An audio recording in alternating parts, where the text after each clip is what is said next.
Guys देखो, मेरे को डिसोसिएटिव आइडेंटिटी डिसऑर्डर है। इस डिसऑर्डर को इंडिया में बहुत कम दिखाया गया है एंड आई एम ग्लैड कि बहुत कम दिखाया गया है, बिकॉज जब भी इस डिसऑर्डर को मूवी में दिखाया गया, हमको ये दो मूवी देखने को मिले। कुछ लोगों को लगता है कि ये डिसऑर्डर बहुत कूल है, बिकॉज इसके अंदर इस डिसऑर्डर में बेसिकली एक बंदे के अंदर में बहुत सारे पर्सनैलिटी रहते हैं।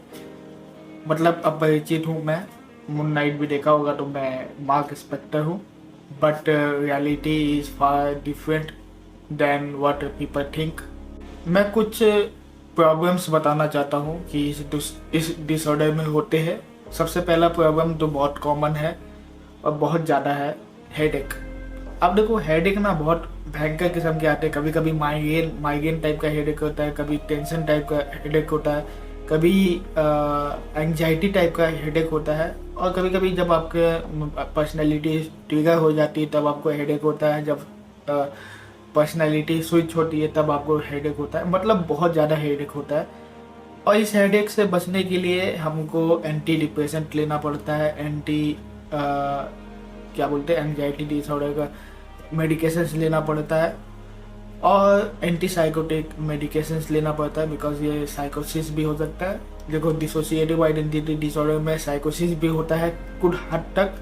वो साइकोसिस उतना मतलब बाकी डिसऑर्डर की तरह उतना हाई लेवल पे नहीं होता, बट थोड़ा होता है, और उसको हील करने के लिए मेडिसिन दिया जाता है। अब देखो, मेडिसिन की बहुत साइड इफ़ेक्ट्स होते हैं, जैसे कि वेट गेन होना, मेरा पेट निकलते जा रहा है, तो ये सब मेडिसिन के वजह से होता है। और आप कुछ भी कर ले, जिम कर लो या कुछ भी कर ले, आप उस साइड इफ़ेक्ट को अल्टर नहीं कर पाएंगे, और आपको शायद लाइफ टाइम तक डिसोसिएटिव आइडेंटिटी डिसऑर्डर के अंदर में एंटी डिप्रेसेंट लेना पड़ेगा, बिकॉज आप डिप्रेशन से भी डील करते हैं। टू बी ऑनेस्ट, मेरा होप बिल्कुल ख़त्म हो गया है। मैंने बहुत सारे मेडिसिन ट्राई किए। अब तक मैं कोई थेरेपी तो ट्राई नहीं किया, but I will try it and I will share my experience with you. But मैं होप खो चुका हूँ कि मैं कभी I will ever live my life depression free. लगता है कि डिप्रेशन हमेशा रहने वाला है, और डिप्रेशन जो है कांस्टेंट होता है, मतलब ऊंच नीच होते रहती है, बट डिप्रेसिव एपिसोड बहुत सिग्निफिकेंट टाइप तक का होता है।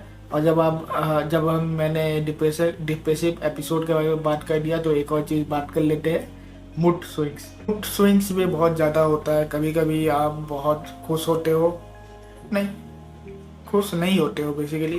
इन माई केस खुशी बहुत कम होती है, लिमिटेड होती है, बट मैनिक एपिसोड बोल सकते हैं। मेरे को हाइपोमैनिक एपिसोड आता है, जिसमें मतलब थोड़ा सा इंसान बेहतर फील करता है, और उसको ब्राइट आइडियाज आते हैं जो कि एक्चुअली में प्रैक्टिकल नहीं होते, और बहुत कुछ करने का मन करता है।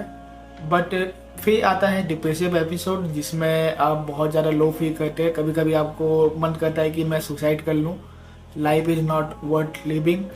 आपके कोई दोस्त नहीं है, जो कि मैं असल में है नहीं, और कभी भी आप इस फेज से कभी निकल नहीं पाएंगे, ऐसे ऐसे ख्याल आते हैं। और फियर ऑफ अबैंडनमेंट आता है। लगता है कि आपको कोई अबैंडन कर देगा, आपके फ्रेंड्स, आपके फैमिली, या आपके कोई खास लोग।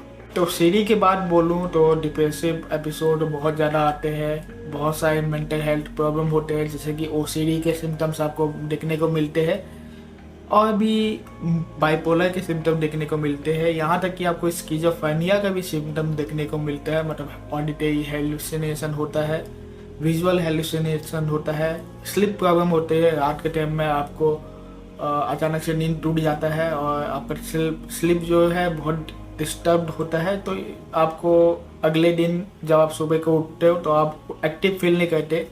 मतलब नींद आने के बावजूद भी आपका नींद पूरा नहीं होता है। और भी बहुत सारे प्रॉब्लम है। और जब मैं बता दूँ, जब आइडेंटिटी स्विच होते हैं या फिर कोई ट्रिगर होता है, तो आपके लिम्स काम करना बंद कर देते हैं। आपका लेफ्ट में, in my case, left hand, left leg, आप उसको कंट्रोल खो देते हो। तो डिसोसिएटिव आइडेंटिटी डिसऑर्डर में बहुत सारे प्रॉब्लम है and it is not cool. और मेरा बस यही काम है, देखो इंडिया में डिसोसिएटिव आइडेंटिटी डिसऑर्डर के बारे में कोई वीडियो नहीं बनाता है, और मेरे वीडियो जब मैं बनाता भी हूँ तो उसमें ज़्यादा व्यूज़ नहीं आता है, बट मैं अपना कोशिश जारी रखूँगा लोगों को मतलब अवेयरनेस फैलाने की डिसोसिएटिव आइडेंटिटी डिसऑर्डर क्या है। टू बी वेरी ऑनेस्ट, ये बहुत सारे लोगों को होता है dissociative identity disorder, but because of its hidden nature ये डिसऑर्डर उतना बाहर नहीं आता, तो लोगों को मालूम ही नहीं है और लोगों को नॉलेज भी नहीं है डिसोसिएटिव आइडेंटिटी डिसऑर्डर के बारे में, इसलिए डायग्नोसिस भी नहीं मिल पाता। बस आज के इस वीडियो के लिए इतना ही।